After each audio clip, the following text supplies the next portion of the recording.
Fala galera, Rafael Trovão na área, vamos para calorimetria. Bem, calorimetria é a parte da termologia que a gente vai estudar uma forma de energia extremamente importante chamada calor. Esse calor nós vamos representar pela letra Q, que vai ser muito importante um pouquinho ali na frente para a gente não confundir calor com calor específico. Né? O que seria o calor? O calor é uma forma de energia. É uma forma de energia em trânsito, em movimento, é espontâneo. E ele vai do cara de maior temperatura para o de menor temperatura.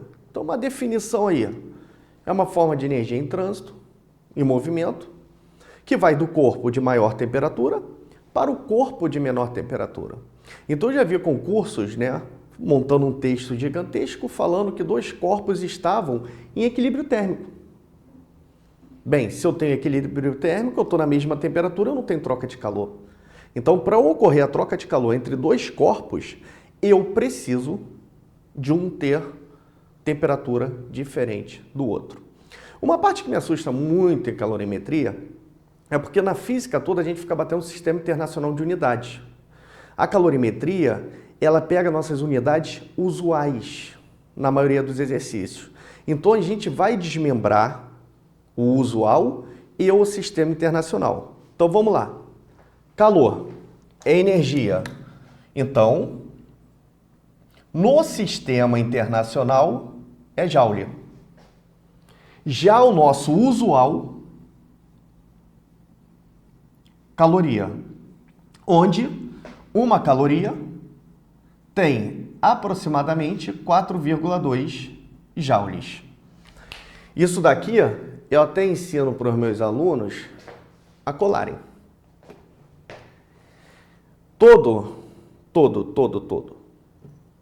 O ramo alimentício, ele tem que ter no sistema dele, atrás do alimento, o valor calórico, em caloria, né, da informação nutricional e joule.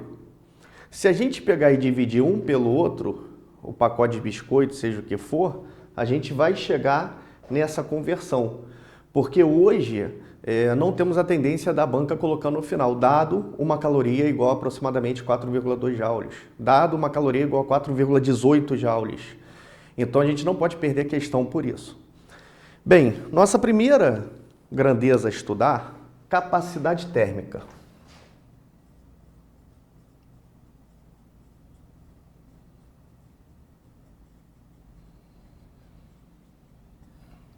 Alguns livros chamam de C maiúsculo, outros chamam de CT. Eu vou preferir chamar de CT só por um motivo, para a gente diferenciar do calor específico.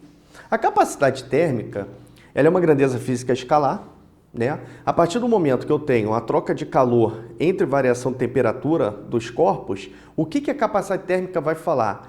Vai ser a razão entre o calor trocado, esse calor trocado para um é fornecido, para outro é recebido, pela variação de temperatura. Então, a nossa capacidade térmica é a razão entre o calor e a variação de temperatura. Quero muito cuidado, pessoal, com as unidades. Muito cuidado. Então, olha só. A de calor, a gente já viu que o usual é caloria. Sistema internacional, joule. Variação de temperatura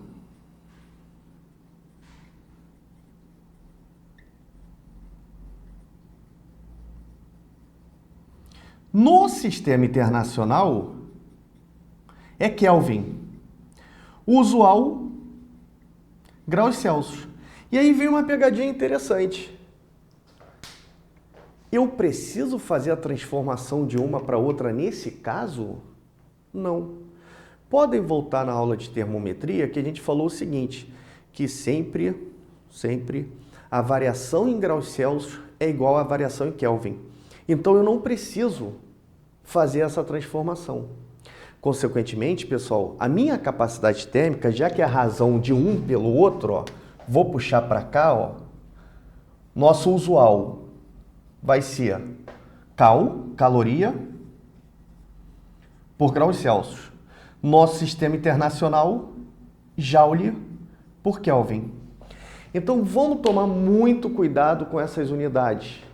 Calorimetria, ele prefere unidades usuais nos exercícios e não o sistema internacional. Agora, a gente vai dar mole? Deixar o sistema internacional para lá?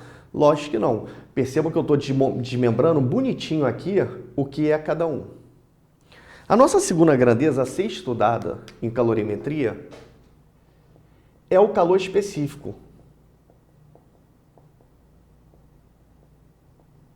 Vou representar pelo Czinho. Pessoal, primeiro vamos pensar aqui, calor específico. Isso já pode gerar pegadinha na nossa cabeça, né? Porque nós vamos ver que nós temos dois tipos de calor na natureza, o calor sensível e o calor latente. Aí o pessoal olha assim, ó, calor específico é outro tipo de calor. Não, não é outro tipo de calor.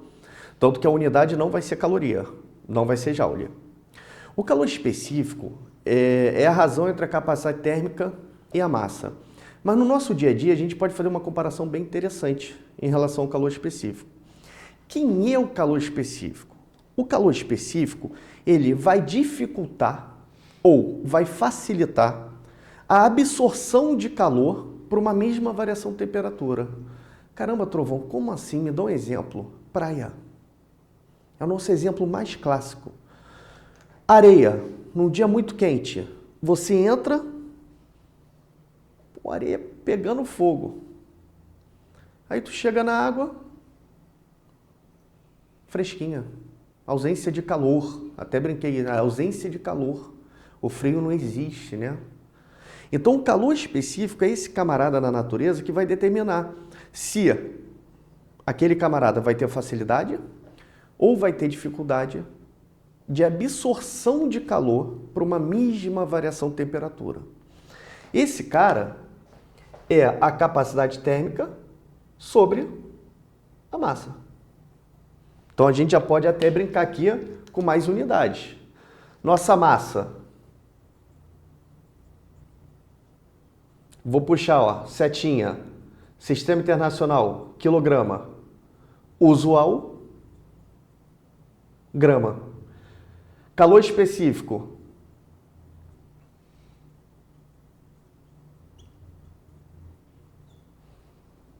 Cuidado para não confundir com capacidade térmica.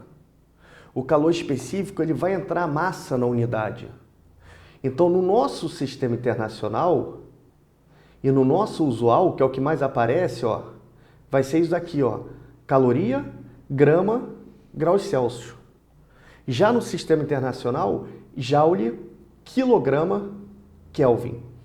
Pessoal, uma característica muito interessante do calor específico é o seguinte, quando a gente falar da unidade dele, no usual, geralmente é um número pequeno, 0,4, 0,6, 0,8. Um dos maiores que tem é o da água, que vale 1. Então a gente já, ó, brinca com capacidade térmica, brinca com calor específico, com isso a gente entra. Antes de entrar em tipo de calor, vamos fazer uma revisão aqui. Mudança de estado físico, que é muito importante. A gente às vezes não dá esse devido valor ao nome das mudanças de estado físico. Se eu tenho de sólido para líquido, eu tenho fusão. Líquido para sólido, solidificação. Líquido para gasoso, evaporação, ebulição, vaporização. Vocês vão aprender na química que esses nomes eles são dados devido à diferença de velocidade daquela fervura ali, né? Na física a gente ataca muito ebulição, vaporização e evaporação.